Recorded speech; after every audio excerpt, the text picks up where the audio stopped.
Welcome to NightCAP. It's May 31st. Time for your weekly dose of commentary, analysis, and politics. I'm Fallon Gallagher. And I'm James Duran. And tonight we have a special guest. You might have seen him walking around campus in a purple sweater and aviator sunglasses. President Morton Schapiro joins us at the round table tonight. Morty has been president of Northwestern since 2009, and we are so lucky to have him join us for the last episode of NightCAP tonight. Morty, thank you so much for joining us. Thank you for inviting me. And of course, we also have everyone's favorite NightCAP contributor, Katie Dell, here at the round table for one last time. Also favorite co-host. Favorite guest Second co-host. It's you know. Anyways, all right, let's dig into this. Morty, most of our viewers are seniors, like James, Katie, and I. Yeah, I think we actually have a picture of the last time I saw Morty. Do we have that in the studio? Can we get that up? Oh, I think that might be it. Wow, you look like a baby, I look James. like I'm 12, but President Schapiro, you also look a little younger in this picture. I was. Oh. So what are aviator? Like that's Tom those. Cruise and Yes, exactly. like some Yeah. Top this is Gun what stuff? this is like Top Gun. Yeah, That's do you wanna right. put Do them you really on? think anyone's going to confuse me with Tom Cruise? Seriously? I don't know. He's I mean- getting up Notice there too. you haven't gotten your degrees yet. Oh, should we? Well, that's why we're comparing you to Tom Cruise. I mean, Yeah. he's a young, Which is good-looking what So guy. if you also appreciate it, want to yeah. give me like a magna or summa cum laude, like I'll take that too. I But think we What might do have you some think about questions that? to get to. anyway, I mean, okay. sure. He might change his So, mind afterwards, actually. Like we Yes. said, we're seniors. Yes. A lot of things have changed since that picture that James just put on the screen. Can you talk about some of the most significant changes and improvements over the past 4 years? Like, what are you most proud of here at Northwestern? Well, we've certainly invested a lot in infrastructure at all three of our campuses. We sort of rebuilt all three.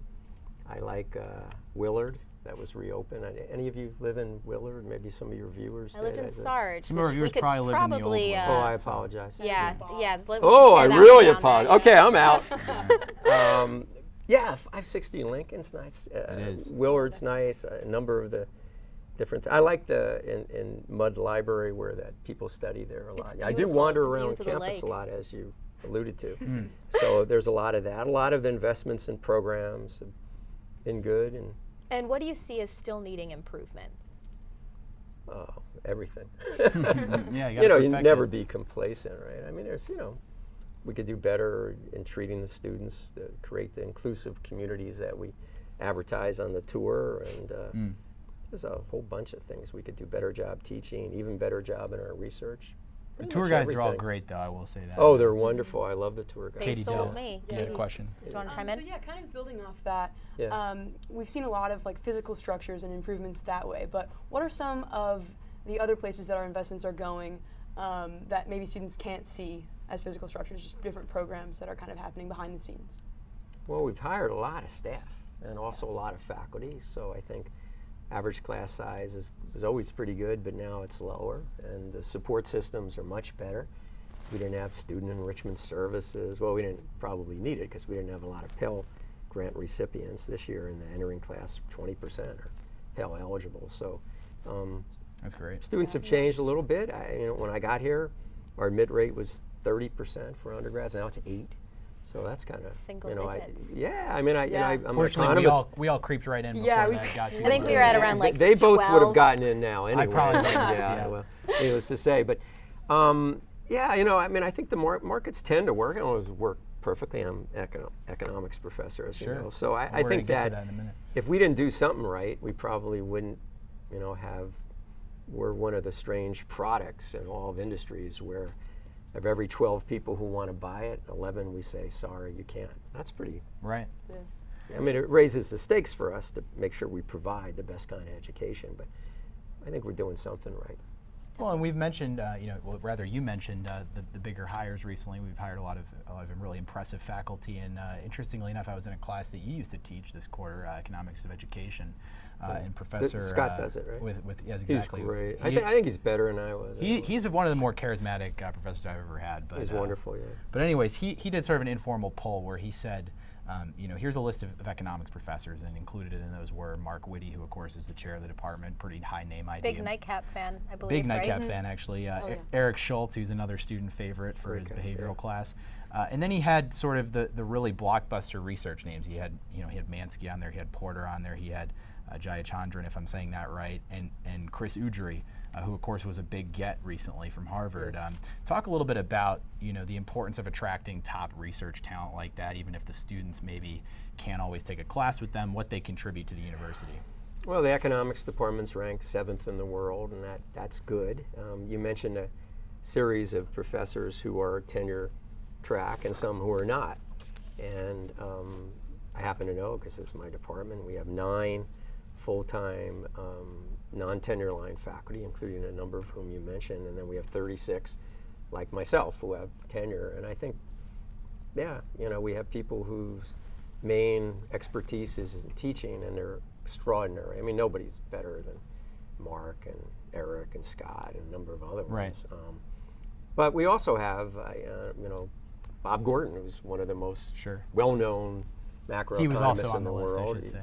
Well, he teaches, in addition to freshman seminars, he teaches intermediate macro. Ron Broadegam, one of my close colleagues, teaches intermediate micro. Joel Mokier, who's one of the most brilliant economists in the world, along with Joe Ferry, both teach economic history. And you mentioned Seema, she teaches development economics. Chris will, and so I mean, it's sort of economics is about having a portfolio, right? And use. I mean, there are some brilliant scholars who are probably better off teaching PhD students, and there are some who are better off teaching introductory courses.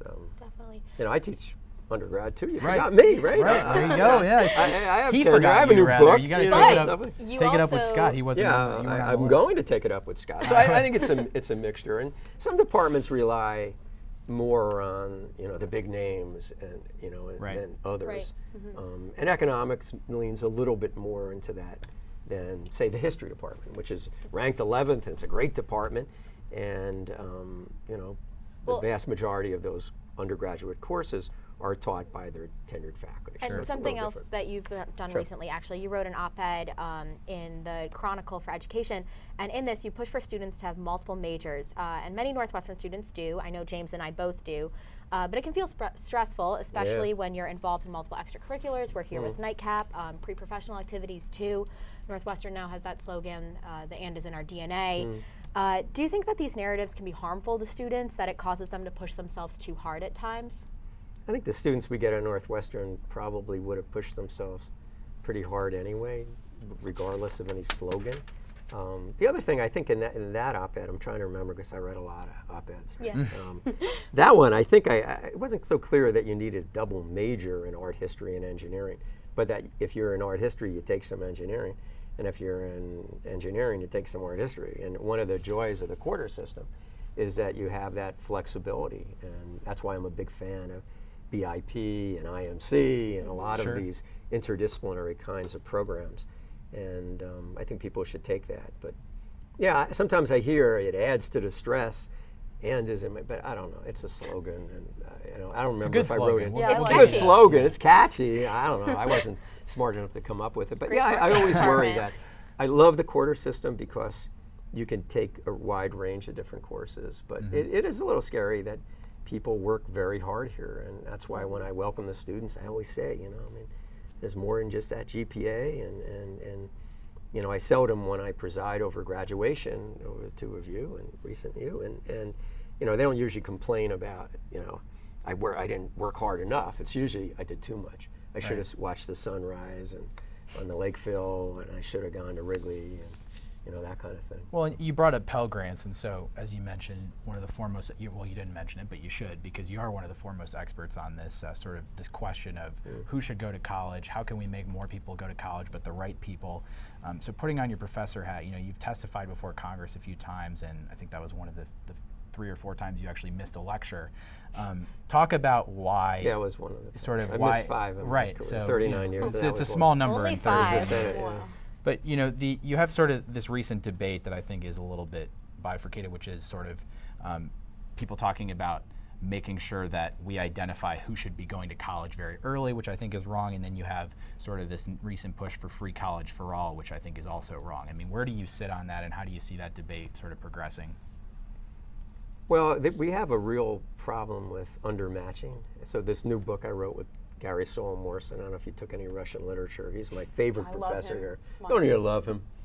Yeah, I always say the only thing better than taking a course with Morton and Schapiro is taking a course with just Morton, to be honest here. But anyway, given that said, that we had this book that came out last year, and the paperback's coming out in August, and we talk a lot about that, about should everyone go and where should they go, and I don't think everyone should go, and but I do think that students who work really hard in high school who can get into a very selective school, many of them don't avail themselves of that opportunity. And it's because they don't understand the difference between a for-profit and a not-for-profit, a public and a private, a trade school and a junior college, I think if they had that information, at least we argue and we present some data in that chapter in the book, I think people would make more informed choices. But you're right, I agree with both of what you said. I don't think everybody should go, and I don't think it's the end of the world if people find a different thing that prepares them for the labor force. Well, and there's another debate sort of that's been taking place around education, sort of, we'll get into free speech in the next segment, but recent Wall Street Journal op-ed by a recent Pomona grad and someone who was, I believe, the editor-in-chief of the Claremont Independent, which is sort of one of the more prominent conservative papers on a campus in the country. And he essentially writes that, on the one hand, there are problems around, conservatives being, their thought being quelled on campus, but at the same time, he talks about his experience at Pomona and how it was really a positive for him to be around thought that he disagreed with, how it refined his opinions. I think that's something that's lost in this debate of free speech. Do you feel like Northwestern is doing well at sort of managing that really tough balance, and what do you see? No, I think we struggle with it like everyone else. Right. I think I know a little bit about Pomona. They struggle with it there, trust me, and everyone does. Some people say there's an easy answer, and I've been a president 18 years. If you have an easy answer, let me know. So no, we struggle with it. We struggle with having diverse political ideologies all represented on the faculty, the staff, and the student body, and having equal voice. Right. Especially these days with President Trump. Right, and let's move on to everybody's favorite subject, President Trump. Would you agree with the observation that you became significantly more political as a figure after Trump's election in 2016? No. Really? Okay. No, I was an advisor for the previous president. Very low level, and I only on occasion. Essentially, I guess the question. But no, I mean, in the we're sense asking that is, I've been involved with politics. I've worked on a number of campaigns. I've advised. I continue to advise politicians. I've done speech writing for various politicians. So no, I'm much less involved. I guess what personally, Fallon's trying to get I haven't been at in the is- White House since the election. Right. I guess what Fallon's trying to get at Right. is, do you feel, and I don't, this is not exclusive to you, do you feel like in your role as president of a major university, you have had to sort of speak out about things more often than, say, under previous administrations, and what has that process been like? I'd have to think about it. That's a good question. I don't think so. I mean, Okay. I always write things about, something happens, but a lot happened under President Obama and under George W. Bush when I was also president. And, I sent all kinds of things. I write a lot of op-eds. I've written 37 actually since I've been here. You and actually- many before. So I don't think the pace of my writing op-eds has increased, or my political advising has gone pretty much to zero. Right. Although I am now thinking of working with a couple of people who are planning on Interesting. running in the future. That's exciting. Great. Okay, well, we're going to take a quick break, and we will be back. Stick with us. We'll be back in a minute. With more, President Schapiro. Thanks. At Northwestern University, we are pioneering innovation and achieving excellence across every imaginable discipline.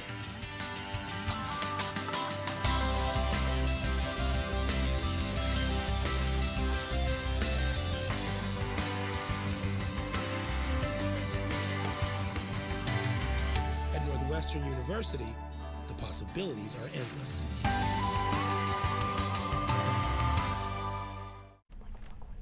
Welcome back to NightCAP. For those of you who are just tuning in, we have a special guest here at the round table. President Morton Schapiro is here talking all things Northwestern and politics, our two favorite topics here at NightCAP. All right, let's... No, I think we just had an interesting discussion. I think those of you who are just tuning in should take a look. But one thing we did want to ask about President Schapiro that we didn't quite have time for. I think it might have been a little bit unclear the question we were trying to ask in terms of your role as a president of a major university in sort of this 2018 environment. And you know, I remember getting an email from you sort of the morning after the election, and I thought it was very thoughtfully written, sort of talking about how, you know, a lot of people are struggling with the result. Maybe some folks are pleased with it, but that, you know, we have services available. I guess the question that Fallon and I had is, would you have written an email essentially to that effect had Hillary Clinton won that election, and maybe just talk about your process of the, you know, the internal process of how you came to decide that an email like that was necessary with President Trump winning? Boy, that's a good question. Would I have written it if Secretary Clinton had been elected? Probably not. I wouldn't think. I don't think that there would be that many students who are like really upset about it. Not here, at least. No, Right? not here. Yeah, so probably not. I think I just kind of woke up and I watched the news, and people seemed so upset. Everybody's going to move, and the world's coming to an end. And then what I tried to say, I don't remember what I wrote, but I write so many things I don't remember. But I assume I wrote, he was elected by the American public. He's the president. Right. Deal with it. Right. And if you need help, we'll give you help. But, you know, move on and, you know, get out the vote if different. You know what I'm saying? It's like, you know, I guess. No, that's fair. Yeah, I don't remember what I wrote. That's what I wrote. I didn't say like, we're going to lower the flags to half-mast. Oh, no, Nothing like definitely that. not. No, No, Because I guess know that- there were some like There were- presidents who had said like those kinds of things. That isn't me. Sure. I No, hope we- I was just doing a reassuring message that, That's exactly That's what how it that was. we're going to Yes. get through. And those of you who are happy, be happy. Those of you who aren't, it's not the end of the world. Right. Checks and balances. Well, we So- did want to Yeah. get to a But it's a more good question. specific- Would I have written if Secretary Clinton? No, I don't think I would have. I don't think I that would hadn't have been the thought same about reaction. that. No, what am I going to? No, it would have been that. Well, There wouldn't have been that many. it You would have been doesn't- upset. I don't think There would've even been a you couple would have been people. that It's not. outraged. It's not meant to be a gotcha Yeah. question. You know, I think Yeah, President, no, I President just- Trump is responsible for a lot of the fire around his candidacy, right? I Fire mean, and fury. but Katie, we Yeah, do want to just move bring you on. back in. Okay, To pivot yeah. a little Sorry. bit, I recently saw you on Katie Couric's show, and it was interesting to see kind of the. Katie Couric was in the studio. I didn't know that. That's great. What age? You know, just Weeks a, ago, okay. in the fall. a subject that's become just a major issue for university presidents is the topic of free speech and safe Right, spaces. Could you briefly explain your position on safe spaces to our viewers so we don't mischaracterize it? Sure. Yeah. I mean, the advantage of writing a lot of op-eds is that you get a chance, at least 835 words, which I normally have, to make your case. The bad nenews is like We get to people use all of still them. people misrepresent. I can't say all 37 are completely consistent and everything. I just send off another one, or I will send off another one tomorrow. Anyway, Right. but I wrote one for the Washington Post. It was syndicated in the Post a couple years ago that still gets a lot of press. And it was called Why My Campus Needs Safe Spaces. And I think the reason Katie came was she wanted to come to Chicago, and she wanted to have a story that President Zimmer at University of Chicago understands the First Amendment, and it's all, there's no safe spaces here and here. I'm the king of the snowflakes, and it's a whole different, which I wrote in an op-ed. In the actually Chicago in the Tribune. Trib. Yeah, oh, We thank just you for put it reading on We're the gonna that. get to that right now. Yeah, actually. I like that up. I wrote it I like that Well, good, too. 'cause Fallon very has a question. quickly, and it I have a appeared the next day. Fallon has a question but, for you But on it. as I tried to argue, just really quickly, I'm sorry, I'm going on too long, that everybody has a place where they should feel safe. I have synagogue on Shabbat. Everybody's got I some think place. you also said your golf course. I can relate. I feel- Yeah, okay, I don't remember what I said, but I think everybody has those spaces. But the reason you have those spaces is so that, because most of the world's uncomfortable. Right. And I don't know if, did they Well- include the thing that my classes should never be safe spaces? Classes aren't safe spaces. You should be disrupted and you should be challenged. Right. But you should have a little place to go home. And it's too bad that the right has appropriated that term safe space, not to mean a place where you literally feel safe, but means something else. So I should not talk about it anymore. In reference to that op-ed, Yes, though, really please. quickly, what would you say is the difference between those safe spaces and homogenous thinking? Because I think you can kind of slip into this danger zone where people feel if they're feeling so safe, then they're not going to think for themselves or Be kind of exposed to But a it's different not what viewpoints. happens. I don't know what happens. I mean, I know in Hillel, because I've been on the board of Hillel for decades, that if you want to have a fight about BB and about what happened in Gaza and what happened with it. I mean, go to Hillel. I mean, it's a drop dead. I mean, they just take the gloves off because they feel safe. Right. You know what I'm Right. saying? And you're not going to do it in front of a non-Jew if you do a Jew. And my understanding in the Black House, they have spirited discussions. I hear from people about which statue or name should stay up. And in Shield, they talk about, you know, priests who haven't done the right thing, or about abortion and about the. I mean, so But are these I've never discussions- seen that in a safe space. Everybody just holds hands. And Right, hugs. no, I guess think the- it's So you really, are still getting multiple viewpoints. Well, in that's these- what I think. I mean, you tell me. Well, but the situation you described, right? So I Yeah. agree. There's a lot of different viewpoints on campus, just like there are on most campuses. But as you mentioned, these conversations are taking place. I mean, certainly Hillel's probably a unique example where you have people on different sides of that debate.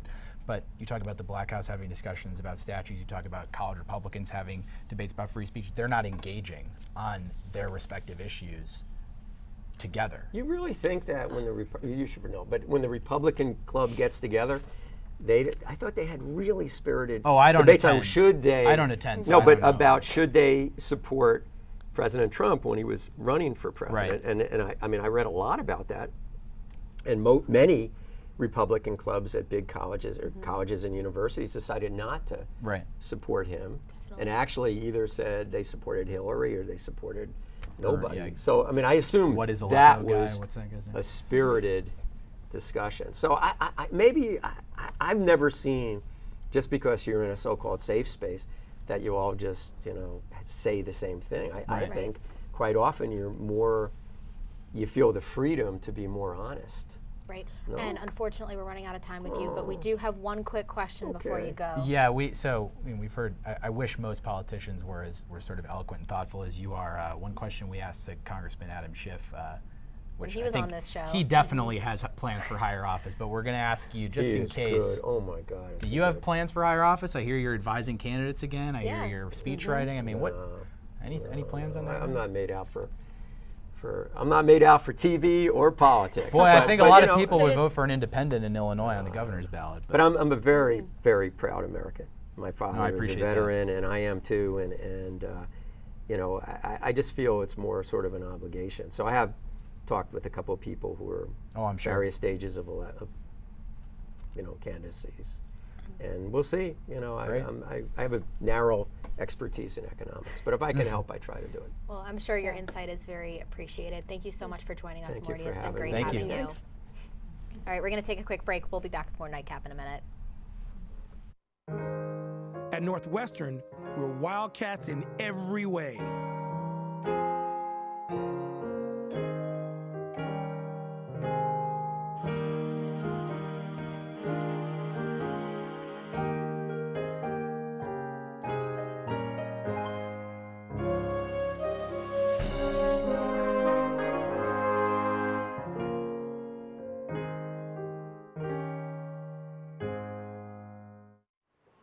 Go you Northwestern. Go Northwestern, break right through that.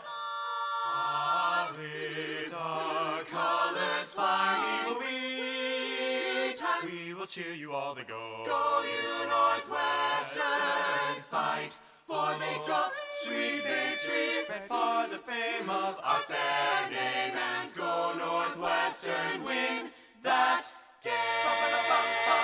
Go Cats!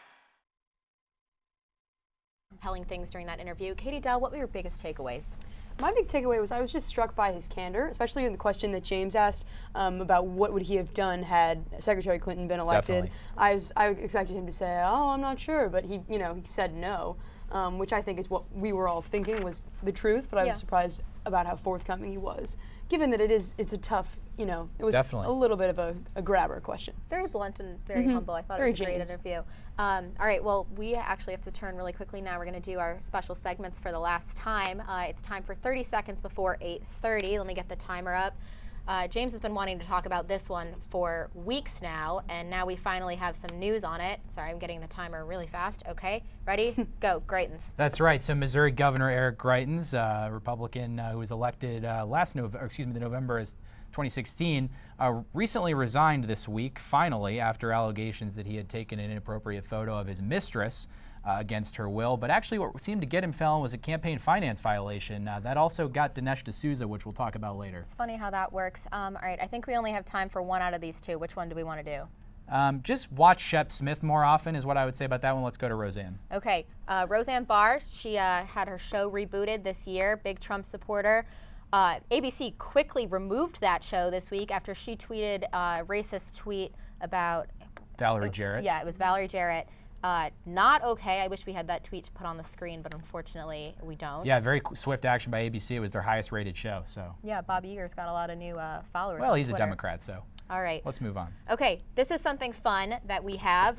Some people have fantasy football teams, but James and I actually have fantasy cable news teams. So let's look at our brackets. We can put James's up first. Do you want to go through yours? I do. So I think mine is as close as you can get to watching NightCAP all hours of the day across the 3 cable news networks. I think Fallon's a little bit left-leaning, if we're being honest.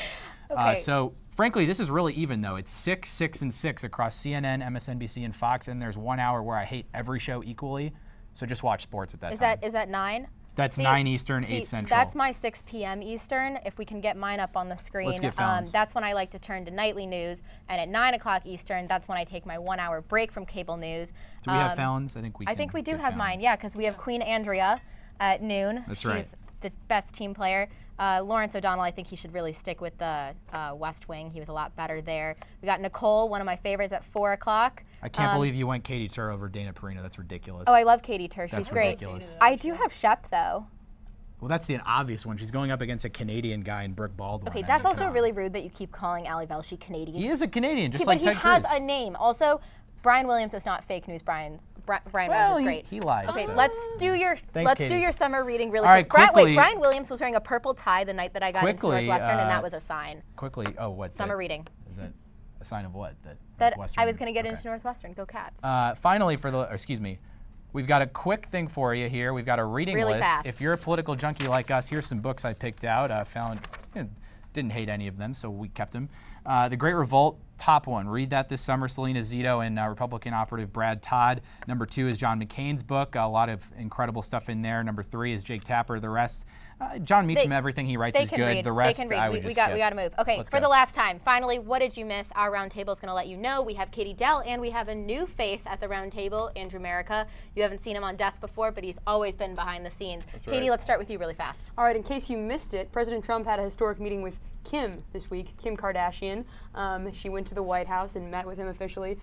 Beautiful picture. I can't wait to see that on an AP U.S. history exam in about 20 that's years. where it'll be. It'll It's be going to like have like one an of those artifact. DBQ questions. I love that Kim Exactly. tease. Andrew, what do you got for us? So Russian journalist Arkady Babchenko faked his death overnight. His wife thought he was dead. Everybody thought he was dead. The next morning he shows up at a press conference. That was to catch people trying to kill him. The same thing Commissioner Gordon caught the Joker doing in The Dark Knight. Oh, wow, that was really That's good. right. On short notice, too, Let's we see here. ambushed you a little So bit. Trump today pardoned conservative firebrand and all-around piece of crap Dinesh D'Souza, probably reasonable as campaign finance. Also reportedly considering pardoning Martha Stewart, and on a more serious note, commuting the sentence of A1 Rod Blagojevich.